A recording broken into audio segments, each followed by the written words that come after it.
Menno Veerman. He will talk more about weather. He's from the PhD student from the Meteorology and Air Quality group here in Wageningen. Good afternoon. Let's have a look at the site first. We can see clouds. To some extent, we can even predict clouds and rain nicely. But the question is, do we really understand clouds? That's the topic of my PhD research. Understanding the coupling between clouds, solar radiation, and the land surface. First, let's take a more digital look at my field of study. This is a simulation of a typical summer day in the Netherlands with clouds. We can see the white clouds moving along with the wind, constantly evolving the shape, and at the surface we see the shadows of the cloud casted on the surface. For these kind of simulations we use very high resolution atmospheric models with much more detail than models we use for a weather forecast. Those really allow us to do fundamental research on interactions in the atmosphere. Okay, now I take a simultaneous snapshot and look from above. This is what a bird will see. Again, we see the white clouds and at the surface, constantly alternating pattern between shadows and now no shadows. Look at the dark colors and the lighter colors. We go a step further. We stay in one location at the ground, measure radiation for one day. What will we see? This picture shows 1 day of radiation measurements, measured every second at the surface. First of all, the gray dashed line shows what we would observe when there are no clouds. At night, there is no solar radiation at the surface, and in the morning, as the sun rises, the amount of solar radiation at the surface increases. In the afternoon, the sun sets again, and the amount of solar radiation we measure decreases. Now, that is for the case without clouds. Then we add clouds, and we get the real observations, the red line. We see that during most of the day, the solar radiation fluctuates very strongly and very rapidly. Quite often, the amount of radiation measured is much lower than if we would have clouds. Than if we would have no clouds. Those are the shadows like clouds passing by. Because clouds love sunlight, of course, and they can absorb it. What's much more interesting is that quite often we have even more radiation than we would have without clouds. This is because clouds are not only block or absorb sunlight, they also are able to reflect additional sunlight down to the surface. Okay, but why are we interested in those patterns of solar radiation on the surface? It's because solar radiation and clouds are really interconnected. First of all, solar radiation on the surface can be absorbed by plants, the soil, the water in the soil.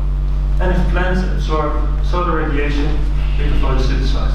And the more solar radiation there is available, the more photosynthesis there can be.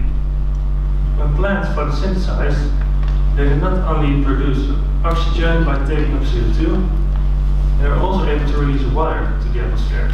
This means we get evaporation. Secondly, as soils and plants absorb solar radiation, they become warmer.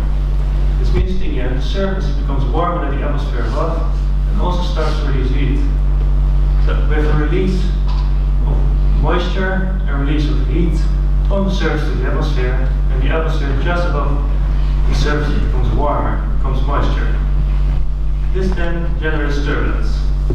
And with these turbulent moistures in the atmosphere, the warm moist air starts to rise. While ascending, the warm moist air cools again. And at some height above the ground, probably 1 or 2 kilometers depending on the season, the air becomes too cold, and some of the water vapor starts to condensate into little droplets. In other words, we have clouds. But luckily for my PhD research, it doesn't end here. These clouds, in turn, affect the available solar radiation at the surface. This schematic overview shows how these processes are typically in a weather prediction model. But it doesn't look very realistic, does it? First of all, the green plant icons don't pay any justice to the complexity of plants in real life. But there's something more striking to me. In this image, the sun is right above our heads, which is not the case in the Netherlands. In reality, the sun is at an angle, which means that the amount of solar radiation also propagates to the atmosphere under an angle. That's why we always see shadows. This is what I refer to as three-dimensional radiation, or 3D radiation, which is much more realistic than 1D radiation, where the solar radiation only goes up and down. We can see two important differences between unrealistic 1D and realistic 3D radiation. First of all, the shadows of clouds are no longer below the clouds. They are shifted horizontally. Secondly, with 3D radiation, clouds are now also able to scatter sunlight down to the surface. So we get a much different pattern of solar radiation at the surface. Remember the radiation measurement I showed earlier? We can only produce those spikes above the situation with the clouds when we have this realistic 3D radiation in our weather models. Well, knowing that 3D radiation produces a different pattern of radiation at the surface, what does it implicate for other processes at the surface? Here we see two instantaneous snapshots of two simulations. One with the unrealistic 1D radiation on the left, and on the right, the realistic 3D radiation. The grey and whitish colors show the clouds, and the blue shades show where the shadows of the clouds are. The colors on the surface here show the amount of evaporation by the plants and by the soil. In green colors, low evaporation, and the red colors, high evaporation. If we look at the left, see that the evaporation near the clouds is quite constant, a bit orange everywhere, and only below the clouds we see the greener colors, which means with low evaporation below the clouds. But this is the 1D case. If we would simulate radiation in weather models with 3D radiation, we get the right picture. We see now that the green spots are not located below the cloud, they are shifted horizontally. So we have low evaporation where no clouds are present.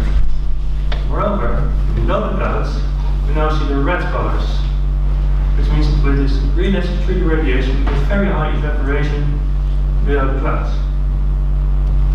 Well, this different pattern of evaporation around the clouds can in turn generate a very different pattern of cloud evolution, but that's still a very complicated topic of research that we need to dive into in the future.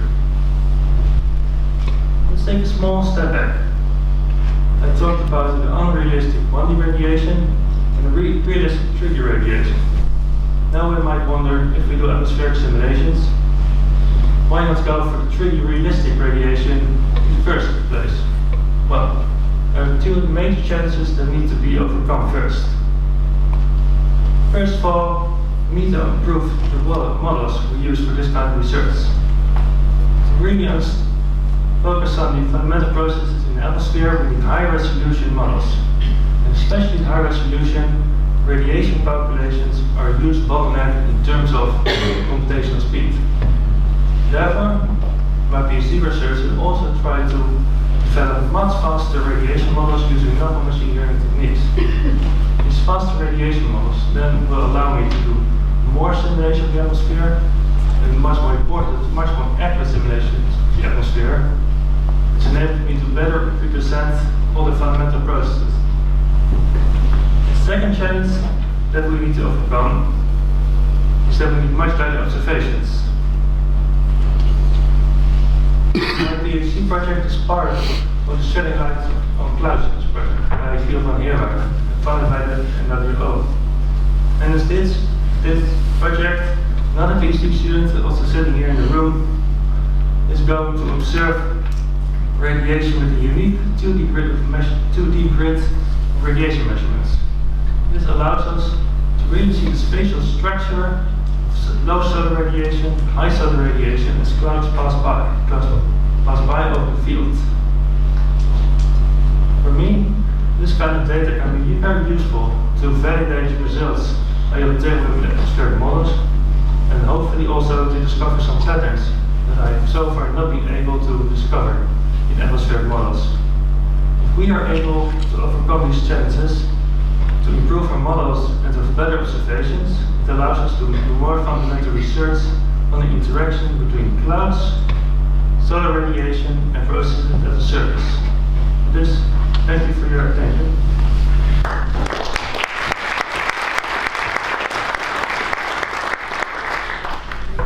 Thank you, Menno, for the nice talk about all the facets of weather and cloud formation. Questions?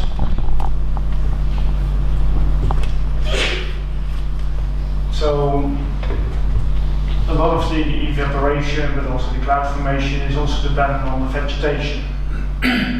While that is changing, for instance, in the agricultural area, the vegetation and the crop rotation is changing over time.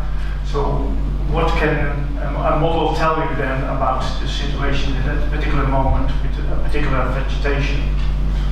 Yeah, it's a very good question. With these models, we look at relatively short timescales. So let's say the simulation of timescale of 1-2 days, and at that timescale, vegetation is hardly changing.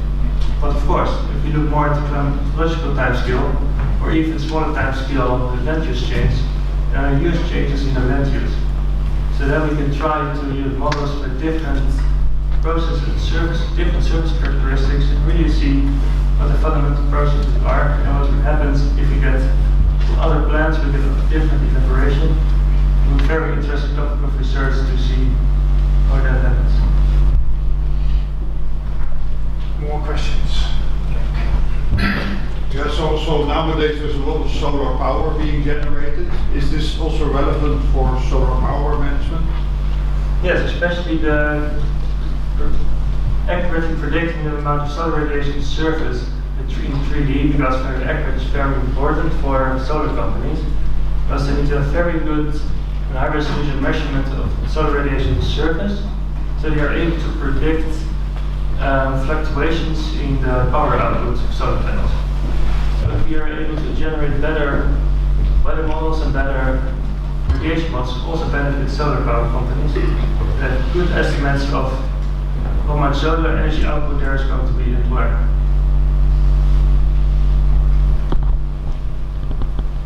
There was another question. My question was related Okay. to that. Maybe one sub-question. Can you also, now you've got this 2D plot that can measure solar energy, but could you also use the data from solar companies to also get maybe a nationwide view on cloud production or cloud modeling? Or would that be like data that already has too much rubbish in it? No, there's another PhD student at this department looking at more at the solar energy side of it, and also using the data, the output from solar panels. I'm unaware of the exact details, but we cannot infer the cloud characteristics from that to the extent that we can with these models, because we only have the output from the solar panels. But there's certainly research being done with output from solar panels.